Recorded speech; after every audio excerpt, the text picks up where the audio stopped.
Hey everybody, welcome back to World History Class with Mr. Finn.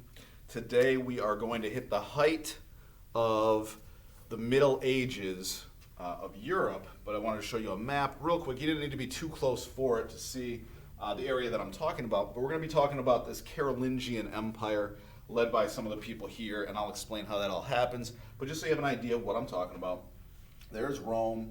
This would have been considered the old Western Roman Empire.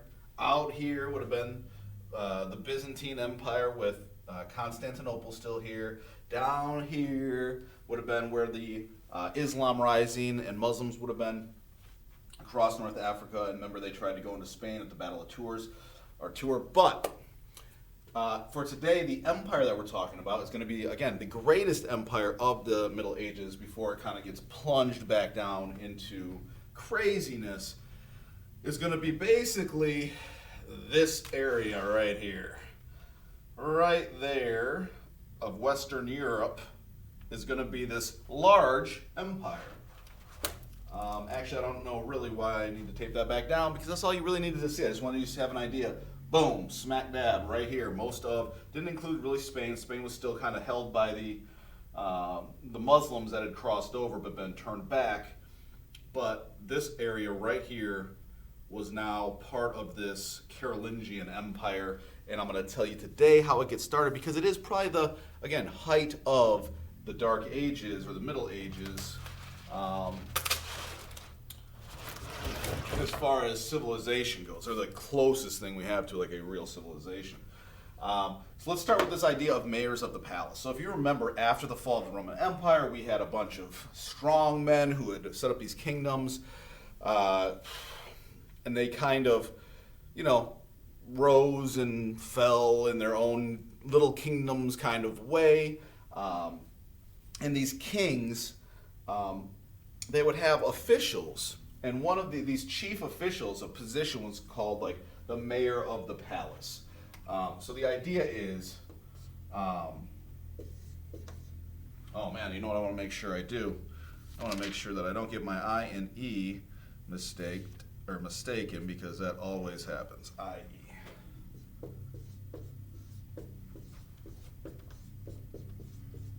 We'll just say chief officers or chief officials. It doesn't really matter. And what does this mean? Well, these chief officers basically ran the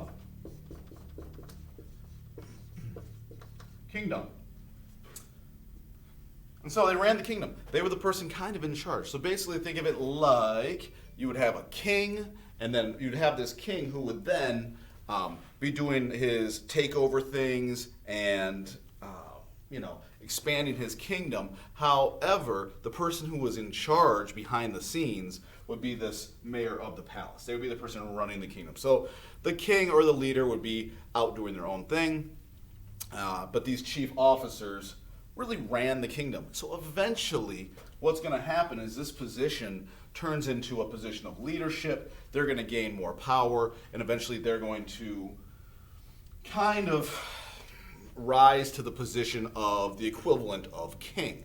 And so this official, this office, kind of takes power in these places. And one of the first people to do this, actually, one of the first mayors of the palace to take control was Charles Martel, who we don't have on here, but it's Pepin's father. Charles Martel is, however, important to us because he was the leader that stopped the Muslim, I guess you would say, invasion of Europe at the Battle of Tours, which we already did talk about, making him super famous.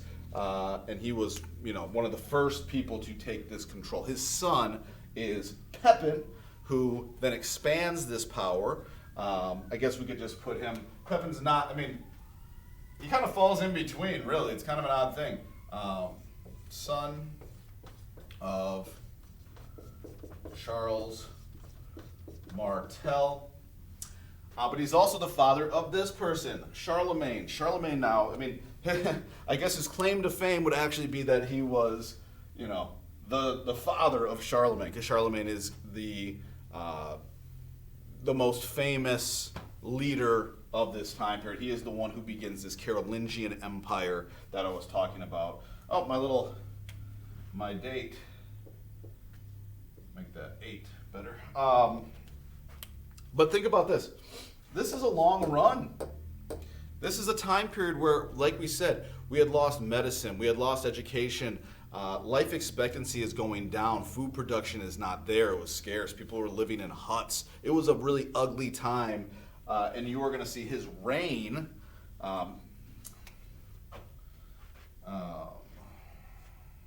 He's actually going to get a title of Emperor of the Romans. That might be on the quiz. That's his title eventually as he starts to expand this. He does a way more things that we're going to talk about. But look at this. I mean, you're talking about a 45-year run. You know, you get 30 years about to 800, and then you get 15 years, you know, from there. So it's about a 45-year run. That's crazy because that's how long he was in charge for. That's not how long he lived. That wasn't like his life, but that's how long he was the king of the Carolingian Empire, which means that he had a long, solid career as king, leader, person in charge. If someone that you might compare him to for us in the recent month would be Augustus, or Octavian, who became Augustus. Remember, he had a long run of like 45 years as well, and he could solidify his, claim on the empire of Rome and all those things. And that's kind of like Charlemagne, because he is in charge for so long. People live and die, and he is still he is still the king. He is still around. His reign is longer than, the life expectancy of that time period, which is kind of crazy how long he was in charge for. But what is he famous for? And Charlemagne is really famous, more than anything, which is kind of odd, education.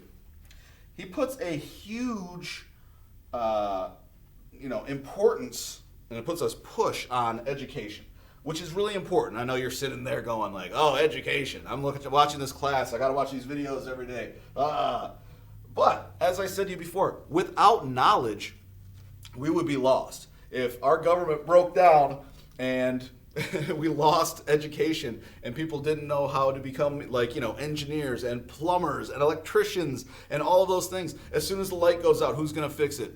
I don't know how to do it. Do you? If my toilet broke right now, could I fix it? No, I need to call a plumber to do those things. If we don't have education, your society breaks down. And so the fact is, for him to go back and say, hey, I'm going to put an importance on this. I'm actually going to try and learn to read and write, which is something that kings never had to do. Kings were like, I don't need to know how to read and write. All I need to know how to do is lead my army and expand my kingdom. That's all I need to know.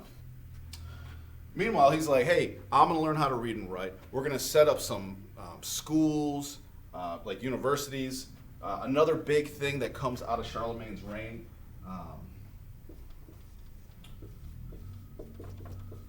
manuscripts or books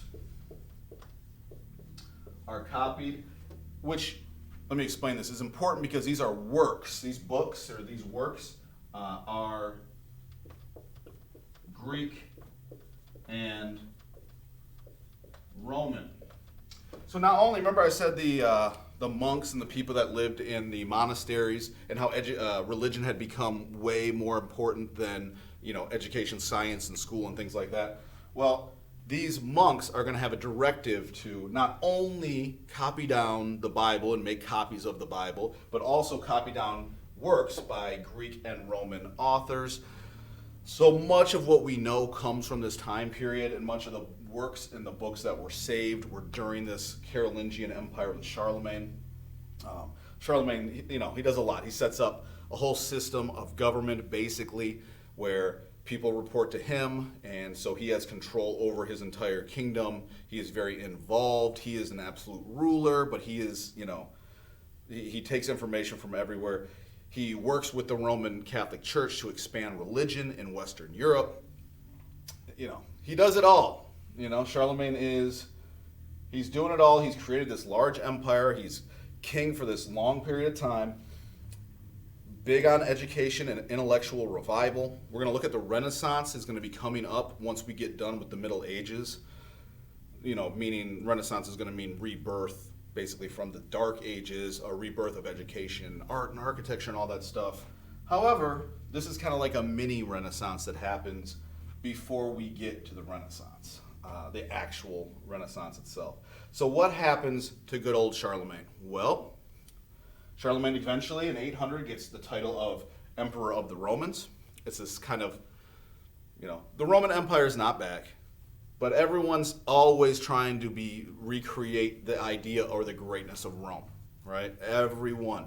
And we're going to look later on in the year at people who were in charge of Russia in the 1800s, and they were called Tsar, which is Russian for Caesar.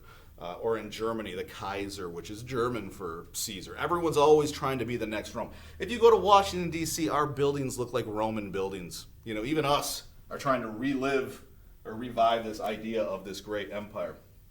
So, he gets this title. He has created as close to you could get as the Western Roman Empire could be in this time period. But, unfortunately, what happens to every person? Eventually, you are not going to make it. Charlemagne does not die violently. He just dies of old age. However, once he is gone, we're looking at some problems. One, during this time, property was split amongst his children. So his empire was technically split between his children. So cut up, the empire wasn't unified. The other major thing that's going to happen for Charlemagne in this Carolingian Empire, I'll put it on this side so it's separate, you're going to start to see invaders. What does invaders mean? Invaders into Europe. There's going to be a number of them, but the most devastating one that starts right around the year 800, we're going to look at them, are the Vikings. The Vikings are going to really disrupt Europe. It's going to really kind of plunge Western Europe back into the Dark Ages. It's like the Roman Empire collapsed, everything went terrible, it starts to rise back up. We almost have another Renaissance with Charlemagne, 200, 300 years later, and then right when we get to around 800, we start to see people come into Western Europe and just destroy it again, plunging it back in, setting it back to the Dark Ages again. So the Vikings and these invaders are what we'll be talking about next time, but it is important to understand that the greatest of medieval kings is Charlemagne. If I ask you what his title was, Emperor of the Romans, say what was Charlemagne's big level of importance? What do you put a lot of importance on? Education. Who was his father? That stuff, these are things that are here. So on that note, you did some research last class, so turn these notes in today for participation and attendance purposes. And you guys are doing great. And like I said, we'll just continue on with Western Europe and what happens next with these Vikings. And so I will see you next class.